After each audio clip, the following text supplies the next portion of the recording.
장단기 역전 하나만 갖고도 너무나도 쉽게들 이걸 갖다 무슨 뭐 수학 공식처럼 다는데 그걸 얘기하는 게 아니라 상호 관계 속에서 봐야 된다는 거예요. 그럼 이런 걸 종합해 보면 침체의 가능성이 커지고 있다예요. 지금 중요한 건 결국 테크가 꺾이면 침체로 갈 확률이 매우 높아진다는 거죠. 테크가 꺾인 뒤에 순환이 될 거로 얘기하는데 그게 아니라는 거예요, 지금.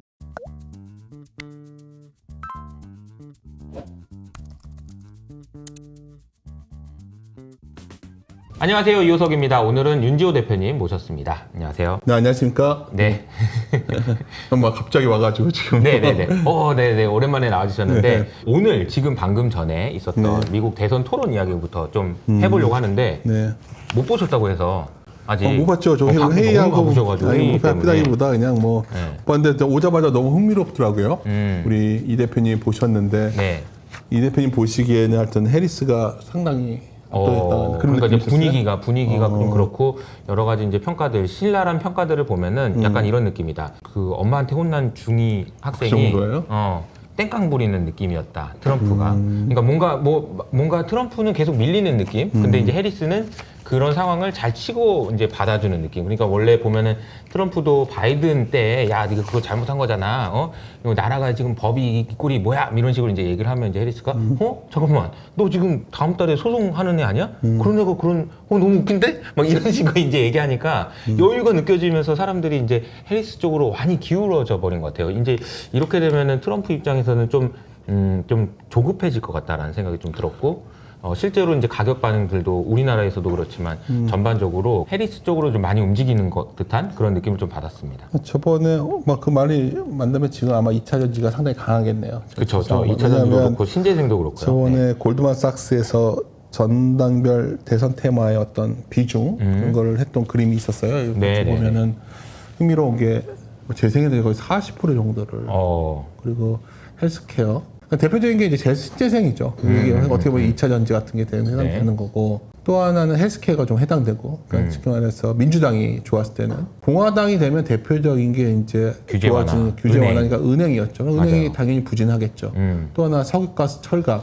이거는 뭐 이렇게 반드시 일타가 아니라 일단 시장에서는 둘 중에 선택이 어느 정도 결론이 나면 이런 쪽으로 갈 거로 봤는데 어제 오늘 흐름은 진짜 시장이 약간 앞서 반영을 해간 것 같네요. 그러니까 이제 어제도 네. 은행주가 하락한 걸 보고 저도 네. JP모건이 6%나 하락할 일이 있었나? 그랬는데 어제 사실 규제 완화 뉴스도 있어가지고 긍정적인 내용이 있었거든요. 근데 트럼프가 이렇게 잘 안 될 것을 베팅했나 이런 생각도 좀 들고. 근데 그 공교롭게도 이제 어제 유가도 많이 빠졌어요. 그래가지고 다 그러니까 반영이 된 것 같긴 해요. 뭐 사실 이거는 뭐 제가 골드만삭스를 굳이 인용한 거는 뭐 골드만삭스 아니어도 다 알고 계시는 거잖아요. 이제 이런 부분이 있는데 제가 이제 선거를 먼저 말을 하자고 했으니까 시작을 해보면 왜 이렇게 지금 대선 토론을 갖고 많은 사람들이 주목을 했냐? 미국 선거제도를 약간 이해해야 되거든요. 미국은 사실 특히 코로나 이후에 사전 투표가 너무 중요해졌어요.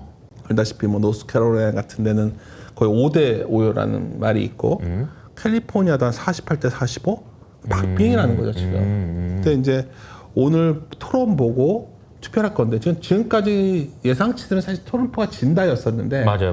토론은 아무래도 트럼프가 강할 거니까 역전할 수 있냐 이게 포인트였는데 맞아요. 오늘 대표님 얘기 들어보니까 잘 못했네요. 못한 것 같아요. 네. 근데 또 하나 좀 약간 암초가 있는 게 10월 1일 날 부통령 후보 토론회가 있는데 사실 우리 벤즈란 저희 그 트럼프의 부통령 후보가 과거에 실언이 참 많았잖아요. 네네네. 여기서 담기가 좀 그런 여러 가지. 물론 당연히 지금 해리슨 현재 후보가 바이든보다도 훨씬 더 진보니까 뭐 심한 분들은 PC주의자라고 하잖아요. 그러니까요. 뭐 말하는 내용들 보면. 근데 사실 PC주의에 반하는 어떤 벤즈의 과거 발언들이 있었기 때문에 10월 1일 날 만약에 벤즈마저도 굉장히 뭐 실언을 한다든지 실언을 한다, 아니면 방어를 못하면 못하면 이번 선거가 사실 더 트럼프로 굳혀졌다가 바뀔 수도 있겠네요. 뭐 그런 것들이 고민이 되는데. 야, 근데 이게 트럼프 이번 대선은 뭐 생각보다 굉장히 엎치락뒤치락이 많은 것 같아요. 이벤트도 많았고. 그렇죠. 근데 사실 트럼프가 토론을 다 이기려고 하는데 혹시 검사 출신인가요? 해리스가 잘했나 보네. 그러니까 해리스가 좀 여유 있게 좀 잘했다는 평가들이 많은 것 같습니다. 그럼 우리가 또 한번 이 얘기 좀 더 해볼까요? 민주당 하면 딱 전 떠오르는 게 세금이에요. 세금. 법인세 올린다고 그랬잖아요. 그리고 뭐 부자 증세 이거는 또 중국에 대한 굉장한 디리스킹 쉽게 말해 트럼프 놈이 쓴 디커플링 정도인데 네, 뭐 네. 디리스킹 그냥 중국한테는 굉장히 적대적이란 말이에요. 그렇게 보면은 또 무엇보다 장점은 IRA를 유지한다는 거죠. 그쵸. 이런 정도 그림이 나오는 상황인데 시장이 만약에 이런 쪽에 확률을 좀 더 간다면 이쪽으로 커지겠죠. 무역은 좀 굉장히 중국을 배제하는 식으로 가고 IRA는 계속 지속될 거고 오늘은 약간 이렇지만 만약 트럼프가 된다면 누가 뭐래도 IR 폐지 및 축소였는데 근데 이게 좀 약간 달라지는 것 같고 뭐 이 정도가 우리가 할 수 있는 포인트예요. 그러면 이슈별로 보면 사실 가장 중요한 거는 사실 매크로하게 본다면 이민 정책이 되게 중요할 것 같아요. 오늘 토론 때 어떤 말 했어요? 이민 정책에 대해서. 아, 이민 정책 관련된 건 제가 못 들었습니다. 그래요? 근데 정책 관련해서는 어쨌든 트럼프 입장에서 굉장히 공격을 많이 하는 장면들이 나오긴 나왔어요. 이게 왜 매크로한 이슈냐면 지금 미국의 그 난민의 입국 연간 한도가 2023년부터 12만 5천 명으로 플래시거든요, 지금. 네. 근데 알다시피 우리 트럼프 때는 그때가 일기에서는 망명 제한 정책 해가지고 2019년에 한 3만 명이었다고. 지금의 4분의 1 아니에요. 트럼프가 되면 그렇게 가겠다고 했어요, 그렇게. 다시. 네, 그러니까 노동 가능 인구가 확 줄어드는 정책을 가는 거죠. 그러니까 이거는 가져오는 게 공급 감소를 하니까 실업률을 좀 내릴 수 있는 요인이었거든요. 이건 중요한 포인트죠. 네. 왜냐하면 이전에 비해 지금 실업률이 중요해진 시점이니까. 네. 뭐 이점이 무슨 의미인지 아시겠죠? 네, 지금 네, 그러니까 무슨 말인지 지금까지 공급 감소에 따라서 실업률 하락이 좀 기대됐는데 트럼프는 그리고 원래는 미국 국적자 위주로 취업이 되게 하는 거니까 그러니까 대신 임금은 이제 막 이민자들의 싼 임금들이 아니니까 임금은 올라가겠죠.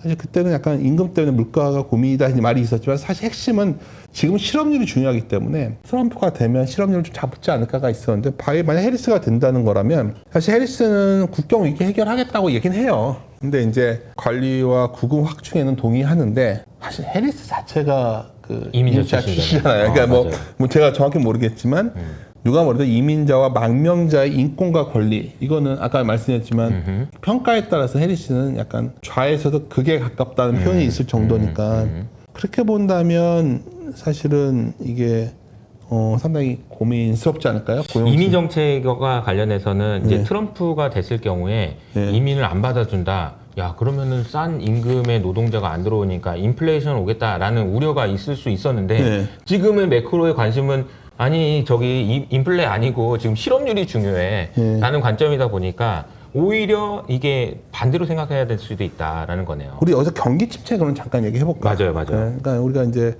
이 대표님이 저한테 이제 뭐 질문지 중에 이제 실업률 물어보시길래 아마 이런 뉘앙스일 것 같아요. 뭐 지금 이 정도 고용 갖고 왜 굳이 경기 침체 얘기가 나오냐. 그렇죠. 뭐 이런 얘기를 하시겠지만 제가 가끔 다른 방송 나가면 나이 든 사람 이렇게 잠깐 나가겠지만 유일한 강점이 하나 있다고 그랬잖아요. 이게 뭐냐면 과거에 되게 실수한 경험을 많이 갖고 있어요. 실수의 경험은 잘했다가 아니라 그냥 배웠던 교훈 중에 하나는 이런 게 있었어요. 요 그림인데. 맞아요. 예고 없이 온다. 2007년 4분기에도 우리 그렇게까지 망가지는 줄 몰랐고요. 2007년 4분기 성장률 전망이 미국이 플러스였잖아요. 맞아요. 예상치보다 더 잘 나왔었어요. 맞아요. 1분기에 그냥 바로 마이너스 갔던 거예요. 뭐가 터져서 나왔지만. 그리고 뭐 2000년도 4분기에도 플러스 나오다 2001년 1분기 바로 마이너스 가버렸고 2008년도 어떻게 보면 처음에 긴가민가 하다가 2008년 3분기부터 그냥 완전 마이너스 갑자기 돌려 코로나 때문이었죠. 근데 제가 말씀드린 건 뭐냐면 이유 없는 하락이다 얘기를 자꾸 하더라고요. 근데 저는 이제 여기서 말씀드린 거는 우리가 경험하지 않은 사건을 얘기하는데 우리의 경험은 충분치 않다. 제가 저번에 칼럼을 한번 썼었는데 그런 뉘앙스예요, 저는. 그러니까 되게 지금 미국이 그럴 수가 있는데 그건 정말 지표가 나쁘지 않냐. 이거 같이 보시면 재밌는 게 텍사스. 예, 텍사스, 그러니까 달라스 연은에서 8월에 나왔던 건데 요 문장이에요. You are prepared for the recession. 우리 리세션 준비하고 있다. 리세션 딱 박는데 이 아래 내용이 너무 웃겨서 저는 뭐 상관없는데 경기가 악화될 때는 소세지 수요가 확대되는 경향을 보인다. 고기가 비싸니까.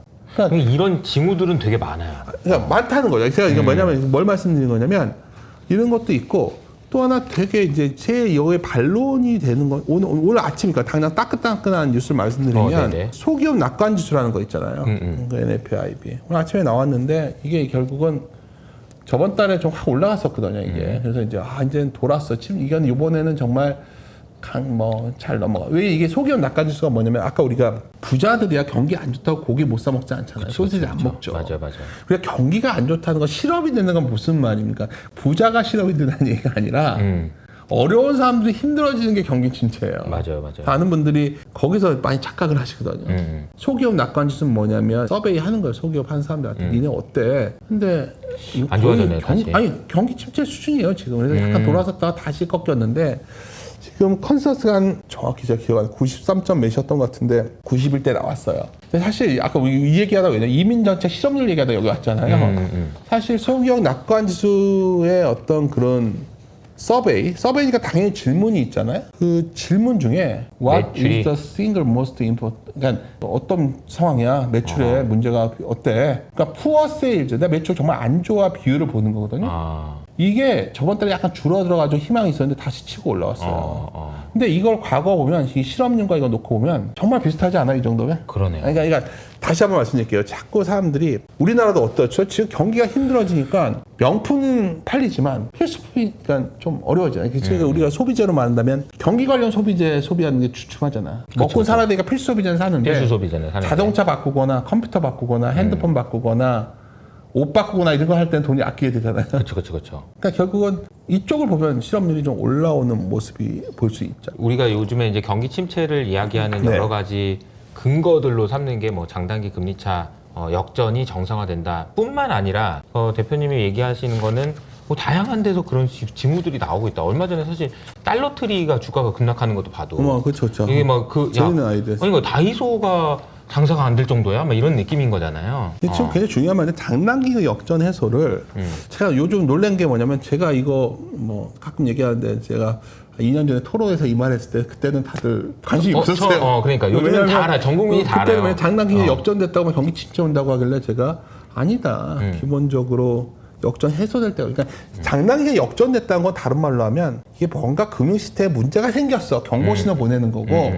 그걸로 정말 이자 금리 문제 때문에 금융기관도 힘들어질 수 있고 또 개인들도 힘들어지게 되면 단기 금리 그러니까 정책 금리를 내리면 단기 금리가 내려오면서 해소되기 때문에 이게 문제가 되는 거거든요. 그러니까 이게 무슨 경기 침체라는 항등식이 아니라 그쵸, 항등식이 이것이 아니라. 상황적 메커니즘을 이해해야 되는데 아까 뭐 NFIB나 이런 것들 보면 어려운 사람들 굉장히 어려워지고 있다는 거예요. 이게 결국은 그 문제인데 예를 들어서 이제 여기에 대한 반론을 많이 얘기하신다면 저도 정답 모르고 아무도 모르는 거예요. 근데 뭐냐면 하이힐드 봐봐 연체율이 뭐 이런 거 생각보다 높지 않아 그러는데 미국 가계가 괜찮아. DSR 가계부채 상환 비율 보면 낮잖아 이 얘기를 한단 말이에요. 이렇게 굉장히 낮잖아요 지금 이렇게. 이게 뭐가 문제가 있어 하는데 그럼 제가 그 다르게 그림을 한번 그려볼까요? 미국의 가계이자 지출은요 이렇게 올라왔어요. 왜 올라왔어요? 금리가 비싸니까 가처분수 이전 지출 대비 이자 지출 봐도 이렇게 올라와요. 이거 언제 금융위기 직전이랑 똑같잖아요. 예를 들어서 우리가 애널리스트 출신이니까 편하게 말하지만 우리가 어떤 원하는 데이터를 얻을 때 여러 데이터를 뒤져보잖아요.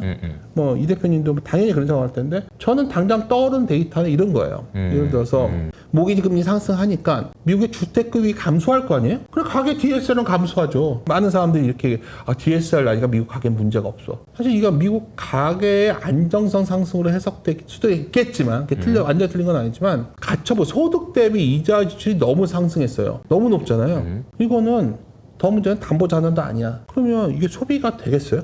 그러니까 제가 말하는 건 저만 다 정답이라는 얘기가 아니라 그렇죠. 지금 그러니까 장단기 역전 하나만 갖고도 제가 약간 요새 당황스러운 게 너무나 이제 그 SNS 생태가 발전하니까 너무나도 쉽게들 이걸 갖다 무슨 뭐 수학 공식처럼 다는데 그 얘기하는 게 아니라 그 수학 공식은 아니죠. 상호 관계 속에서 봐야 된다는 거예요. 그럼 이런 걸 종합해 보면 저는 침체의 가능성이 커지고 있다요. 그건 맞죠. 제가 오늘 아침에 경향신문에 칼럼을 썼어요. 경기 침체란 게 어떤 의미냐를 얘기하면서 하이먼 민스키 얘기를 했었거든요. 민스키 얘기 오랜만에 듣네요. 근데 민스키 때문에 뭐 금융이 붕괴돼 이 얘기를 하는 게 아니라 민스키 책을 혹시라도 한번 보시면 우리나라 번역된 게 한 권밖에 없으니까 케인즈 자서전 말고 하나 있는데 제가 스타디를 한번 했어요 그 책을. 이해한 건 아니에요. 네. 이해한 건 아닌데 제가 이해한 건 핵심은 안정성이 불안정성의 씨앗을 잉태한다라는 표현이에요. 과열과 열광지에 그게 뭔가 문제가 생기면 그게 사실은 지나가면 그게 그때였다는 거예요. 그러니까 거기서 계속 그런 말 나오거든. 그 민스키가.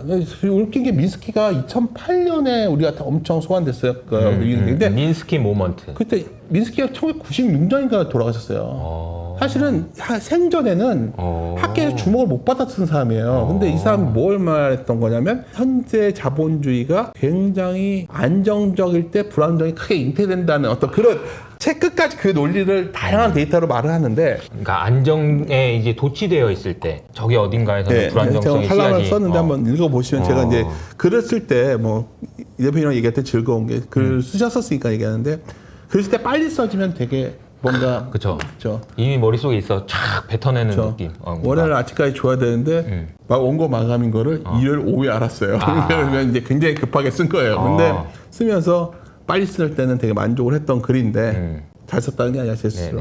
그런 상황이었어요. 그러면 여기서 이제 여러 가지 생각을 종합해 보면 미국의 가계 EDI 지출이 어마어마하게 높아졌는데 DSR만 보면 안 된다는 거예요. DSR은 모기지금리 높으니까 집 안 사니까 뭐 DSR 낮은 건데 이걸 갖고 자꾸 안정적이다 얘기하는 것도 아닐 수 있는 거잖아요. 또 하나 지금 굉장히 의미 있는 거는 우리가 경기를 바라볼 때 가장 중요한 포인트가 아니라 소비라는 관점. 소비라는 게 뭐예요? 크게 보면 두 가지예요.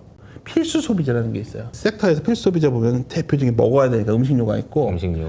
잊지 마시죠. 화장품은 필수 소비재입니다. 여자한테는 이게 필수 소비재인 거예요. 화장품 자꾸 헷갈려 하시는데 화장품 가격 꽤 비싼데 이것도 필수 소비재라는 거. 필수 소비재가 무엇이냐에 대한 질문에 대해서도 다모다람 교수님이 그 얘기 하셨던 것 같은데 빅테크에서 나오는 제품들 서비스 그거 필수 소비재 아니야? 이런 얘기를 하더라고요. 그러니까 이제 다모단의 가치 이거는 참 여기서도 그걸 노냐면 이게 필수 소비자라는 관점이 그러니까 맨날 꼭 써야 되는 건데 맞는 말인 게 이제 바뀌었다는 거죠. 그러니까 소비재 관점, 필수소비재 관점이 뭐냐면 내가 경제가 좋건 나쁘건 필수적으로 구비하는 거. 그게 핸드폰도 그렇고 다르죠. 맞아. 그게 필수재라는 거예요. 그런 의미로. 사실 이제 이렇게 해도 말할 수 있지만 또한 스마트폰은 안 바꾸면 되는 거예요. 안 바꾸잖아. 돈 없어. 그러니까 치과에서 경기 소비재는 내 경제 상태에 따라 소비 영향받는 게 경기 소비재거든요.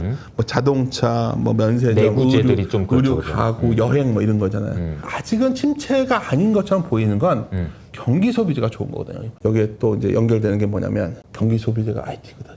그러니까 테크주가 되면 이게 버텨줬던 거예요. 주식 관점에서. 주식 관점에서. 이제 제가 여기 그림 뺀 것 중에 약간 그래도 몇 가지 또 데이터들이 있는데 여하튼 지금 중요한 건 결국 테크가 꺾이면 침체로 갈 확률이 매우 높아진다는 거죠. 그러니까 자꾸 테크가 꺾이는데 순환이 될 거로 얘기하는데 그게 아니라는 거예요, 지금 상황은.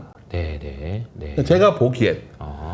그럼 이제 테크를 가야 되는데, 그럼 이제 내가 이제 판단, 연준이 뭐 신도 아니고, 뭐 연준이 다 모든 걸 맞출 수는 없지만, 사실은 연준 입장에서 이제 고민되는 거 몇 가지, 테크 넘어가기 전에 하나 언급한다면, 뭐 당장 금리 안 내리겠지만, 사실 최근에 왜 침체 확률, 좀 불안한 확률들이 늘어나고 있는 거냐면, 50pp 이상 얘기가 나오잖아요, 지금. 그렇죠. 근데 정말 이거는 뭐 경험치 데이터 한번 그려보세요. 제가 그림은 가져왔는데 50pp 내리면 결국 실험률이 결국은 올랐어요, 다. 그러니까 뭔가 그 다급한 느낌을 주죠. 50pp를 인하한다는 사실 그러니까 자체가. 9월에 여유 있게 그 뭐 25 천천히 뭐 보험적으로 이렇게 하는 거야라는 느낌을 안 줄 가능성이 커서. 9월에는 25 한들 11월, 11월 50, 50 두 번 하면 지금 이제 그런 게 반영돼 있는 거잖아요, 지금. 그죠? 그걸 반영하고 있는 거죠. 그러니까 그건 다른 말로 하면은 사람들이 자꾸 침체가 왔어? 그럼 제가 하는 말이 언제 침체 알고 온 적이 있냐는 거 아까 말씀드린 거고. 그럼 그거의 가능성이 높아지고 잔단기 금리 역전 해소가 뭐냐면 가능성이 높아질 때 단기 금리가 내려오면서 해소되기 때문에 침체 확률이 높아졌다고 보는 거예요. 그럼 이것을 이겨내려면 미국이 강력하게 경기를 돌릴 만한 힘이 있어야 될 거예요. 문제가 뭐냐면 선거가 끝나고 나면 뭐 섹터 이런 얘기는 했지만 아까 고용 문제도 있지만 해리스나 트럼프 둘의 공통점이 있어요. 둘 다 재정을 방만하게 쓰려고 해요. 그럼 미국의 국가 부채가 5경이에요, 5경. 제 생각이에요, 이거는. 내가 이거 자꾸 얘기하면 우리 리서치 센터에서는 별로 안 좋아할 수 있는데, 이건 개인적 사견임을 전제합니다. 하우스 의견, 저 웬만한 의견들은 저희 리서치 의견도 그래도 많이 참고하려고 하니까 참고하시고, 근데 저는 이제 제 사견에 들어가는 게, 미국이 항상 어떤 정권 교체 뒤에 잡음이 날 때 재정 이슈가 나오는 경우가 있거든요. 내년 1월 중순에 아마 미국의 그 부채 한도 유예 협상 그 만기가 되잖아요.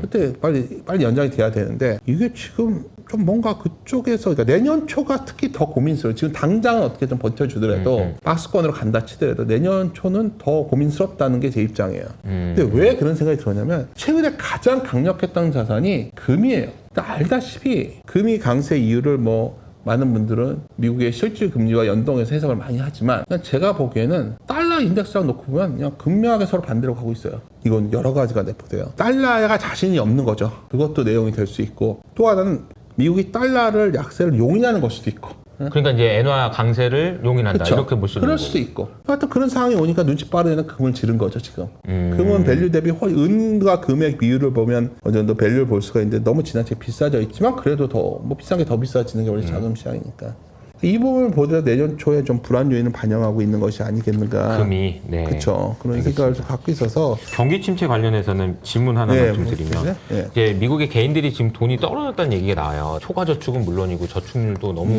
낮고 근데 MMF의 돈은 많잖아요. 네. 그게 어디로 갈까 저도 그게 좀 궁금하긴 해요.